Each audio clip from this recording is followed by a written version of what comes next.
Conversion professionnelle. C'est-à-dire, comment, alors, question bizarre, comment ne pas en vouloir à ceux que l'on quitte professionnellement?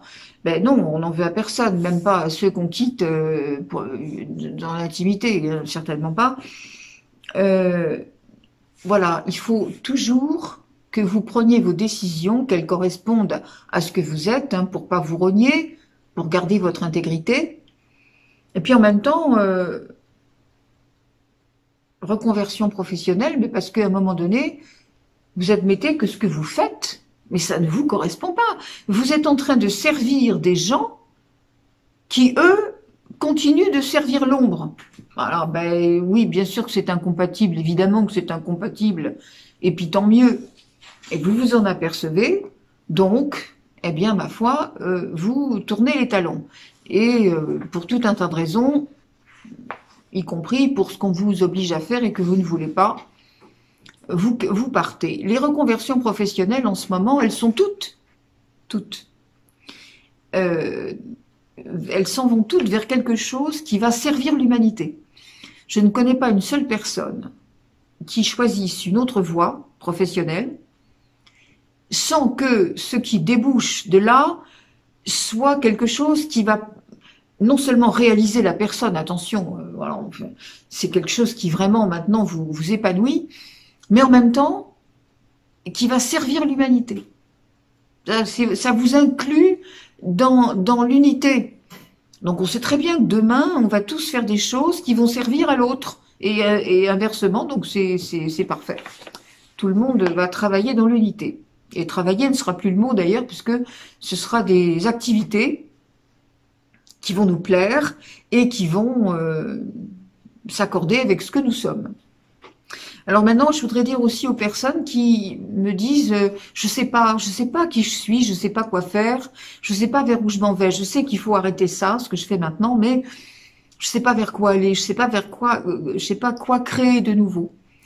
Et là, je vais dire peut-être attendez.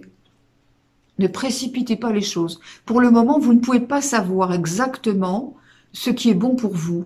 Parce que lorsque la lumière sera complètement installée sur la Terre, lorsque ceux qui doivent aller en 5e dimension y seront passés, vraiment, eh bien, à ce moment-là, vous saurez des choses, vous comprendrez des choses, vous serez animé par des sentiments ou par des énergies surtout, que vous ne pouvez pas comprendre aujourd'hui. Alors, ne spéculons pas sur ce que sera demain. Déjà, contentez-vous de savoir si vous êtes capable d'aller déjà à demain dans votre énergie. Autre question.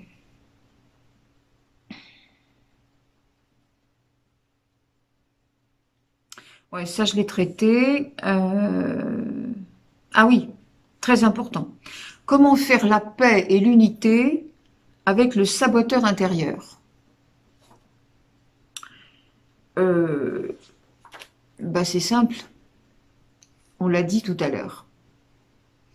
Le saboteur intérieur, il est venu parce que la personne est restée en lien avec les principes matriciels, ce qu'on lui a appris.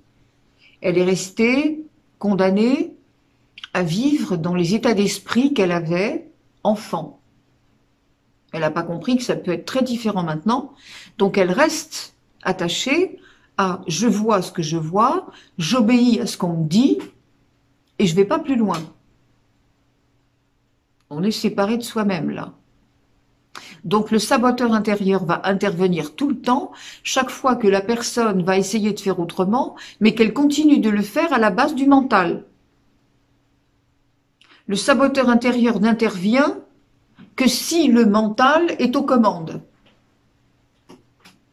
Donc faire la paix avec son saboteur intérieur n'existe pas, mais par contre on peut faire la paix avec son mental.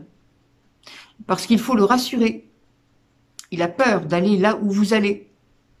parce qu'il ne connaît pas. Et quand il ne connaît pas et qu'il ne comprend pas, il panique. Donc, c'est à vous à le rassurer en lui disant qu'il ne va pas mourir. Il va juste apprendre à se réorienter. Et par conséquent, à être bien. Votre mental, vous en avez besoin. On en a tous besoin. Tant qu'on marche sur cette terre, on a besoin du mental. Mais pour faire des choses basiques. Pas pour qu'il ait les commandes de votre vie. Pas pour qu'il vous indique des choses qui correspondent à ce que vous ont demandé de faire les reptiloïdes. Bien évidemment. Donc on a toujours dit, hein, comment dirais-je, le mental, c'est votre gardien du seuil.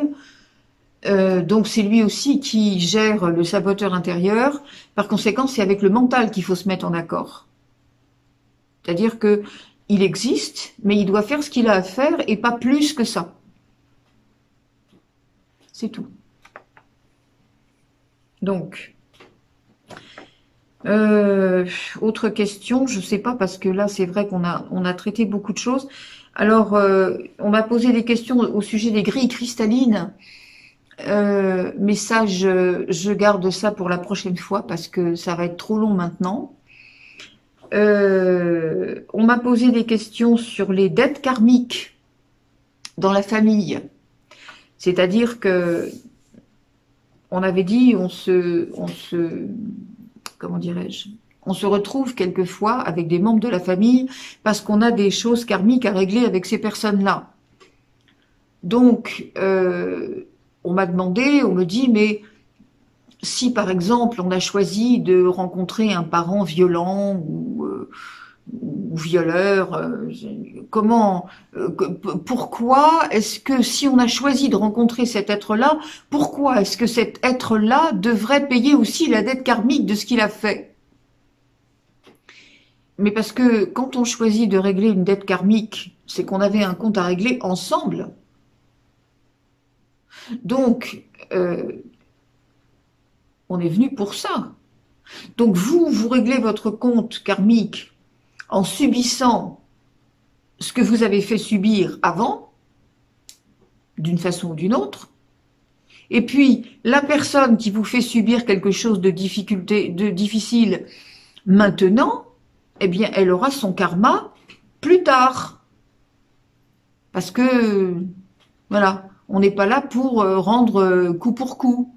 Par conséquent, si vous avez fait le choix de rencontrer un parent violent, parce que peut-être dans une autre vie, vous aviez été vous-même dans une certaine forme de violence avec cette personne, qui n'était pas forcément votre père à l'époque, mais c'est une question d'âme, hein, c'est pas une question de personne.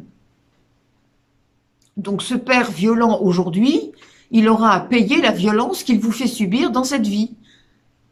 Parce que c'est pas parce comment dirais-je, c'est pas parce que on a quelque chose qui se présente, une situation qui se présente dans la vie, devant chaque situation, on a 10 000 manières de réagir. Et on n'est pas obligé de choisir la plus mauvaise, surtout pas la plus éloignée de la lumière. Et chaque fois qu'on fait le choix de faire quelque chose de mal, ça n'a plus rien à voir avec ce qu'il y a à vivre karmiquement parlant, c'est un choix dans le maintenant. Et on assume ce qu'on fait dans le maintenant. Voilà. Donc je ne sais pas si j'ai bien répondu à la question de cette personne, mais en tout cas, c'est comme ça que j'ai vu il m'a semblé que la question était posée dans ce sens et j'y réponds dans ce sens. Voilà. Donc pour ce qui est des grilles cristallines, on remet à la prochaine fois.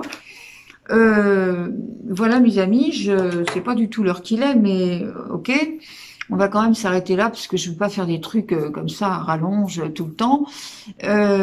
Voilà, donc on résume. La peur, elle ne doit plus exister. Et elle ne peut plus exister si vous comprenez que vous êtes dans l'amour. Une fois que vous avez passé les 2 pieds dans l'univers de Dieu, une fois que vous avez reconnu l'univers et moi ne faisons qu'un, et que c'est sincère, c'est pas juste des mots, à partir de là, oui, c'est fini. La peur ne peut plus vous toucher. Parce que vous savez qu'à chaque instant, vous êtes soutenu, aimé, conduit.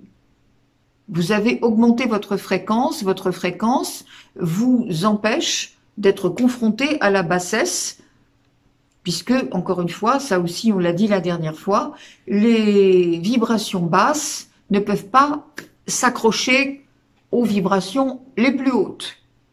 Donc, ne vous interrogez pas sur ce qui va arriver, sur comment ça va arriver. Ne réagissez pas aux obligations qui vont être posées, parce que là aussi, beaucoup de personnes m'ont dit, il y a certains pays où c'est déjà obligatoire, comment on va faire? Ça va se propager? Absolument. Il est bien probable que oui, dans un dernier élan de colère et de désarroi et de dépit, les reptiloïdes vont aller encore plus loin. Arrêtez de les voir comme des gens humains qui pourraient se reprendre. Je vous ai déjà dit, ce ne sont pas des êtres humains. Arrêtons de... Mais jusqu'à quand ça va durer? Mais jusqu'où ils vont aller? Arrêtez également de vouloir développer des arguments sur mais pourquoi on nous fait ça, puisque c'est pas juste et puisque ça sert à rien, et ne démontez pas. C'est fait pour ça. Rien que quand vous faites ça, quand vous posez ces questions, déjà vous alimentez ce qu'ils veulent. Comprenez une bonne fois pour toutes que tout ce qui est fait est pour vous détruire. Alors ne cherchez pas des arguments en disant « Ah oui, mais là, on pourrait peut-être faire autrement ». Stop, il faut tout refuser en bloc. Et dans l'unité, et dans le calme. Parce que de toute façon, si vous êtes dans l'amour, vous ne pouvez pas être de nouveau avec les armes à la main et vous battre. Ça sert à rien. Vous êtes dans le même camp à ce moment-là. Opposez votre lumière à l'ombre. Il n'y a que ça. Il n'y a que ça. Mais pour pouvoir opposer sa lumière, il faut avoir reconnu qu'on était la lumière. Il faut avoir reconnu qu'on était dans l'amour. Il faut avoir reconnu pourquoi on est venu au monde. Qui on est. D'où on vient. Ah, on va pas recommencer parce que là, on en a encore pour 3 heures. Donc voilà. C'est ça, mes amis. C'est vraiment ça. Le but. Voilà, je vous laisse avec tout ça et je vous dis donc à la semaine prochaine en espérant qu'il y aura encore d'autres questions à traiter et puis forcément il y aura d'autres thèmes. Donc, le principal, c'est n'ayez pas peur. Ça aussi, ça a été dit dans la Bible assez souvent. N'ayez pas peur. N'ayez pas peur. Il n'y a rien. Tout sera fait pour développer cette peur. Mais tant pis, essaye encore.